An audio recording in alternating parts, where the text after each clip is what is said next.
For this episode of In Their Own Words, we present the account of third-class survivor, Victor Francis Sunderland. Sunderland was born into a large family in Upton Park in Essex, England. Newspaper reports in 1912 state that Sunderland was just 20 years old at the time of the Titanic disaster. However, there is conflicting information on what year he was born, with some contemporary sources stating 1892, but his death certificate stating 1896, which would have made him 16 at the time. His headstone indicates that he was 79 at the time of his death in 1973, which would place his birth year in 1894 and would have made him 18 years old during the sinking. However, this contradicts what is written on his death certificate. Exactly why there is so much contradictory information about Sunderland's birth year and age is unknown. Sunderland, whose papers list his occupation as a farmer at the time, boarded Titanic at Southampton on April 10, 1912. He was traveling from London to the United States, where he was going to stay with his uncle, J.P. Foley, in Cleveland, Ohio. Foley lived at 8917 Superior Avenue. Victor shared a cabin in Section G with two other men. Section G was located on F deck in the bow, near the boiler casing for boiler room number 6. Most of the cabins in this section of third class were allocated to single men. The collision was very loud from this location, and after getting up to investigate and being reassured by members of the crew that everything was all right, Sunderland and his companions returned to their cabin. After about 15 minutes, water began to pour under the door. Clearly, something was very wrong. Sunderland proceeded on deck and throughout the night was unable to secure a spot in a lifeboat. When Titanic's boat deck began to submerge around 2:15 a.m., Sunderland was near collapsible A. He then apparently crossed over to the port side, jumping overboard from that location when the bow took its slight but definite plunge downward. Victor struggled for his life in the water and was one of the 28 to 30 individuals who found refuge atop upturned collapsible B, surviving the night until survivors were pulled into boats number 4 and number 12. Which lifeboat Sunderland was transferred into from atop collapsible B is uncertain. However, he describes the boat he was pulled into as having 72 people aboard. Between those aboard when lowered, 11 transferred in by 5th Officer Lowe when it was part of his flotilla, and an additional 16 men taken aboard from collapsible B, number 12 had 69 individuals aboard when rescued by Carpathia. By contrast, boat number 4 had approximately 60 aboard, so it appears that Sunderland may have been transferred into number 12, although this is not certain. Following the arrival in New York, Sunderland was hospitalized along with multiple other Titanic survivors at St. Vincent's Hospital in New York. This was surely due to having spent a part of the night half submerged in 28-degree water atop collapsible B. In the papers, the following was reported. In New York, Sunderland was taken to the Salvation Army home, fed and clothed, and then taken to St. Vincent's Hospital, where he remained until Saturday. From Saturday until Wednesday night, he made attempts to obtain from the White Star Line information that would lead him in the recovery of money he had lost in the wreck, but without success. His case is now in the hands of New York attorneys. Cleveland newspaper reports also indicate that a telegram from the White Star Line on the morning of Tuesday, April 23rd, led his relatives in Cleveland to head to the Euclid Avenue station of the Pennsylvania Railroad on Wednesday the 24th. But a later telegram from the same source stated that he would not leave until Thursday. It was then said that without previous word, Sunderland appeared at his uncle's home last evening, which was April 25, 1912, a full 10 days after the sinking. Victor eventually moved to Canada, settling in Toronto. He married May Annie McNaughton in 1914, eventually having one child, Kenneth, who was born in 1915. Sunderland served in the Canadian Expeditionary Force during the First World War. He was gassed on the Western Front, and it was said that he never fully recovered his health from the ordeal. Victor went on to become a plumber, and despite his war experiences, was able to live a full life, passing away in 1973. Sunderland's arrival in Cleveland after the sinking drew attention in the local press, given that he was aboard Collapsible B with other, by then famous individuals. For example, one of the headlines stated that he floated waist deep in water with Colonel Gracie, Officer Lightoller, Operator Bride, and others awaiting rescue.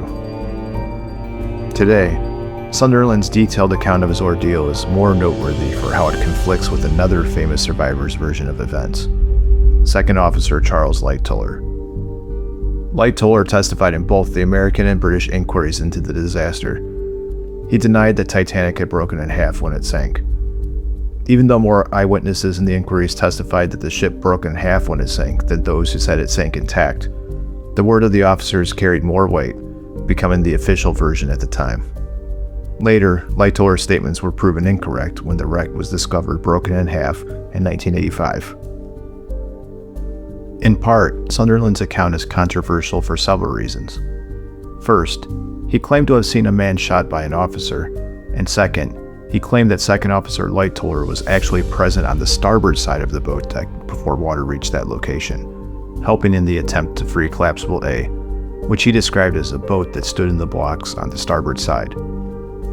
Sunderland claims that as the bow dropped, Lightoller dove over the port side of the ship, presumably having gone up on top of the officers' quarters, and that he followed the second officer, eventually ended up in the water and then atop Collapsible B on the port side, where it drifted over to the starboard side, barely being missed by the falling forward funnel. While Sunderland's description fits known events involving Collapsible A, and even accurately notes the fact that Collapsible D drifted over to the starboard side, it contradicts Lightoller's version of his own actions. Lightoller claimed that he crossed over to the starboard side of the officers' quarters after helping push Collapsible B down into the water that had already reached the port side of the boat deck. Lightoller claimed that after arriving on the starboard side of the officers' quarters, he looked down and saw First Officer Murdoch and the men working at Collapsible A overcome by water, then turned, walking forward to the roof of the bridge, diving into the water and instinctively striking out towards the crow's nest, which was then coming level with the water, before being pinned against one of the intakes for the stoke-cold ventilating fans as water rushed down it. Sunderland's version contradicts this, saying Lightoller dove over the port side. Additionally, for years, researchers and enthusiasts have debated whether Lightoller saw the ship break apart and later denied it, or whether his location when struggling for his life in the water, nearly head-on to the ship, made it impossible to see the breakup. Sunderland, in his account, stated that after the ship broke apart, Lightoller, who was also atop Collapsible B, shouted, "Make for the stern, it looks like she'll float." If true, this would suggest that Lightoller actually saw the ship break apart and the stern settle back to a nearly even keel, and did lie about it later. Lightoller, in his 1935 book, did admit that in Washington it was of little consequence, but in London it was very necessary to keep one's hand on the whitewash brush. If Sunderland's version of Lightoller's actions is accurate, then it would reveal that Lightoller was obfuscating the truth in some aspects of his own story.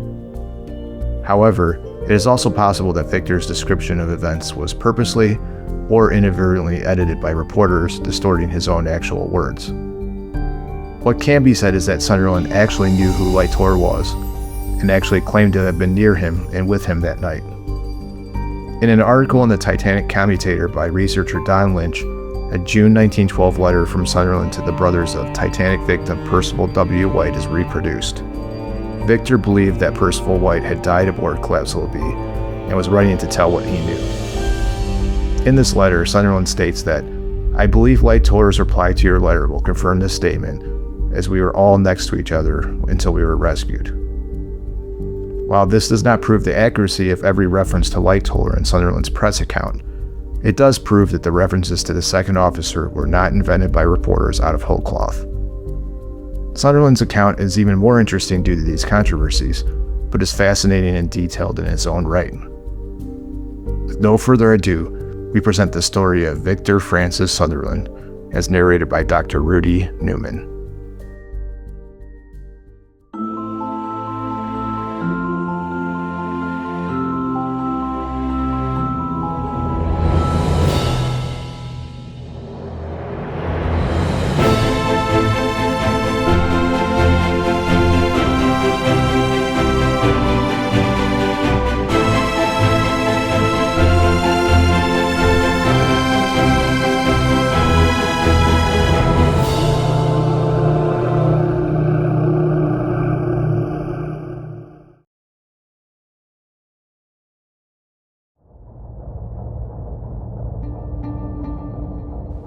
I lay on my bunk in Section G, third deck from the main deck, at 10 o'clock that Sunday night. 3 of us were smoking. I had on my trousers. My coat and vest were hanging on a rack. A little before midnight, we felt a slight jar and heard a noise similar to that a basket of coals would make if dropped on an iron plate. 7 of us ran up the companionway to the main deck, where the steward told us to go back. We saw a number of pieces of ice on the deck, but he said there was nothing wrong, so we went back. We lay down in our bunks again and smoked for about a quarter of an hour. Suddenly, one of us noticed water pouring into the section under the door. This time we knew something was wrong, and 3 of us again ran up, but only to the first deck. The others were asleep, and I guess they were drowned. An officer stopped us there and told us to go back and get life preservers. Those preservers were located in racks over the bunks. When we got back, we found the section full of water, 20 feet of it, and we had no chance to get our life belts. We ran aft between decks and up to the main deck. On the main deck, there was a Catholic priest praying, and around him was a crowd of men and women. Some were kneeling, and some were running around screaming. I looked over the side and saw that the ship had stopped. It was about on an even keel then. At that point, we 3 separated. I went from the main deck to the promenade deck amidships, and the other 2 went aft to the taffrail. They were drowned, as were the others in my section. Then I went to the boat deck. The boat deck was crowded on the starboard side. The crew was filling the boats with women and children and lowering them away. An old lady and an old man with a white beard stood together. An officer told the woman to get into a boat. She put her arm around her husband's shoulder and said, "Let me have my husband." When she was told she must go alone, she said, "Then I will die with him." That was the last I saw of them. In one boat, partly filled with women, a man sat. I think he was a Russian. An officer told him to get out, but he wouldn't. The officer fired his revolver once or twice, and still the man sat there. The officer then shot him, and he dropped back in his seat. He was lifted up and dropped overboard. I began to look for a lifebelt, and I saw the steward in one boat with 3 lifebelts strapped about his body. I asked him to give me one, but he refused. I asked an officer where I could get one, but he said he didn't know. Captain Smith stood near us, and I asked him. "I don't know where you can get one now," he said. "I have given mine away." He was a brave man. He seemed to be everywhere, always trying to get the women and children off. The ship had begun to list to port by that time, and the boats on the starboard side were nearly all gone. The passengers rushed to the port side, but were crowded back by the crew to keep the boat even. The captain ordered all boats to row away from the ship. The ship began to sink by the head, and by then the boat deck was clear of all but Lightoller, 2 firemen, and myself. The ship had dropped down in the water until the boat deck was awash, and the officer, fireman, and myself tried to lower away a boat that stood in the blocks on the starboard side. The water was then gushing up through the gangway through which the firemen enter and leave the fire room. Just as we had the boat ready to lower, the ship trembled and dropped suddenly. The fireman jumped over the starboard side. "Here she goes," shouted Lightoller, and jumped over the port side. I followed. A lifeboat, bottom side up, and evidently one of those which had overturned under its load, floated up to the rail, and we grabbed for it. We climbed upon it, and it drifted over the submerged part of the Titanic. We passed under the forward funnel, and just as we were clear, it fell.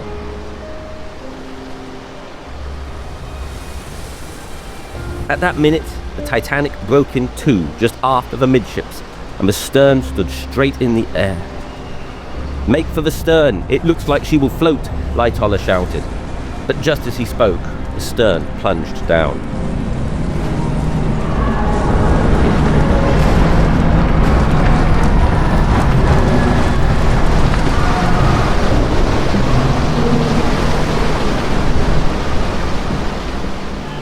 The 20 minutes that followed were marked by cries and screams for help. Then all was quiet. In all, 28 other swimmers climbed aboard the overturned boat, and scores of others were thrust back into the water when they tried to climb on. We worked our way from the stern and distributed ourselves over the bottom so as best to keep afloat, and waist deep we stood for 6 hours. Someone asked how many Catholics there were on board.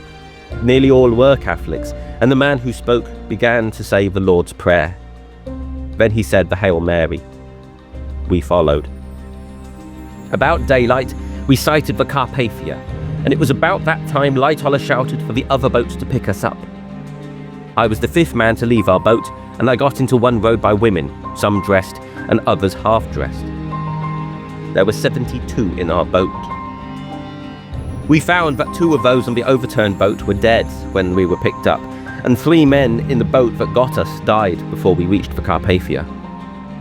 Lightoller kept us from drowning before we were picked up. He made us keep steady. When the Carpathia was reached, 5 babies were taken from our boat and lifted to the liner's deck in ash bags. Women and exhausted men were taken up in bosun's chairs. Cold coffee was all we were given for the first 2 hours on the Carpathia.